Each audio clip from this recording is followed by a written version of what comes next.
চাকরি নেই, বিয়ে হচ্ছে না, বিভিন্ন টেনশনে আছেন, আপনি একটি দোয়া করুন, আল্লাহ পাক রব্বুল আলামিন আপনার চাকরির ব্যবস্থা করে দিবেন। যাদের বিয়ে হচ্ছে না তারাও এই আমলটি করতে পারেন।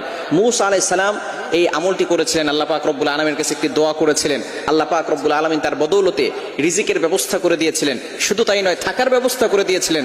শুধু তাই নয়, আল্লাহ পাক রব্বুল আলামিন মূসা আলাইহিস সালামকে বিয়েরও ব্যবস্থা করে দিয়েছিলেন। বলেন সুবহানাল্লাহ। চমৎকার একটি দোয়া মূসা আলাইহিস সালাম আল্লাহ পাক রব্বুল আলামিনের কাছে করেছিলেন। আল্লাহ পাক রব্বুল আলামিন এই আয়াতের কথা কোরআনের ভিতরে বলে দিয়েছেন, সূরা কাসাসের 24 নম্বর আয়াতের শেষের অংশ। মূসা আলাইহিস সালাতু ওয়াস সালাম যখন ফেরাউনের একজন সদস্যকে আহত করে ফেলেছিল, নিহত করে ফেলেছিল, তাকে দুনিয়া থেকে বিদায় করে দিয়েছিল, তাকে আঘাত করার কারণে সে দুনিয়া থেকে বিদায় নিয়েছে।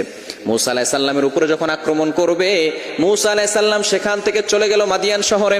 এবার মূসা আলাইহিস সালাতু ওয়াস সালাম সেখানে কোনো খাবার দাবার কিছুই নাই। মূসা আলাইহিস সালামের কোনো থাকার কোনো ব্যবস্থাপনা নাই। তিনি এক জায়গায় দাঁড়িয়ে রইলেন। দূর থেকে দেখলেন কিছু মেয়েরা দাঁড়িয়ে আছে। এবার কিছু মানুষ তাদের বকরির জন্য পানি নিচ্ছে কূপ থেকে। তারা যখন পানি নিয়ে উপর থেকে ঢাকনাটা নিয়ে চলে গেল, তখন সেই মেয়েগুলো একা একা সেই পানির উপরে যে কূপের উপরে যেই ঢাকনা আছে সেটা উঁচু করতে পারে নাই। মূসা আলাইহিস সালাতু ওয়াস সালাম সেখানে আসলেন। সেটা তিনি যেহেতু নবী ছিলেন, তার জান্নাতি যুবকদের শক্তি তার ভিতরে ছিল। এবার মূসা আলাইহিস সালাম একাই সেই কূপের ঢাকনাটা উঠিয়ে দিলেন, যাতে করে সেই সমস্ত মেয়েরা ছিলেন শুআয়ব আলাইহিস সালামের কন্যা। তারা বলল, যেহেতু আপনি আমাদেরকে হেল্প করেছেন, আপনাকে আমার বাবার কাছে নিয়ে যাব। শুআয়ব আলাইহিস সালামের কাছে নিয়ে গেলেন। সেখানে নিয়ে যাওয়ার পরে আল্লাহ পাক রব্বুল আলামিন তার জন্য খাবারের ব্যবস্থা করলেন, থাকার ব্যবস্থা করলেন। তিনি একটি দোয়া করেছিলেন, রব্বি ইন্নী লিমা আনজালতা ইলাইয়া মিন খায়রিন ফাকির। চমৎকার একটি দোয়া, সূরা কাসাসের 24 নম্বর আয়াত, রব্বি ইন্নী লিমা আনজালতা ইলাইয়া মিন খায়রিন ফাকির।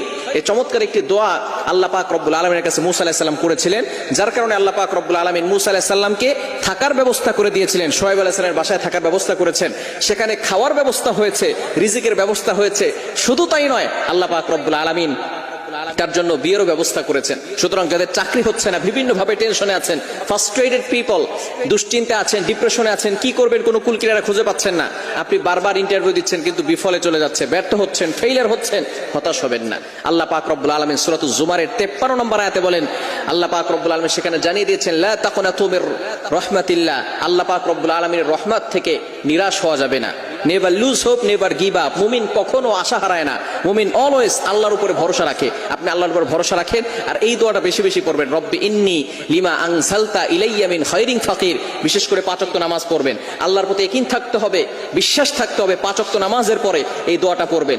এছাড়া আপনি তাহাজ্জুদের নামাজে এই দোয়াটি পড়তে পারেন। বিশেষ করে এই সময়টা আল্লাহ তাআলা প্রথম আসমানে চলে আসেন, বান্দাদেরকে ডাকতে থাকেন, বান্দার কার কি লাগবে আমি আল্লাহর কাছে বলো, আমি আল্লাহ সব কিছু দিয়ে দিব। এই সময় তাহাজ্জুদের সময় আপনি আল্লাহর কাছে দোয়া করবেন, আল্লাহ পাক রব্বুল আলামিন আপনার জন্য সহজ করে দিবেন, চাকরির ব্যবস্থা করবেন, দুশ্চিন্তা দূর করে দিবেন। যাদের বিয়ে হচ্ছে না তারাও আমলটি করলে আল্লাহ পাক রব্বুল আলামিন বিয়ে তাদের জন্য সহজ করে দিবে। আল্লাহ তাআলা আমাদের সকলকে এই আমলটি করার তৌফিক দান করেন।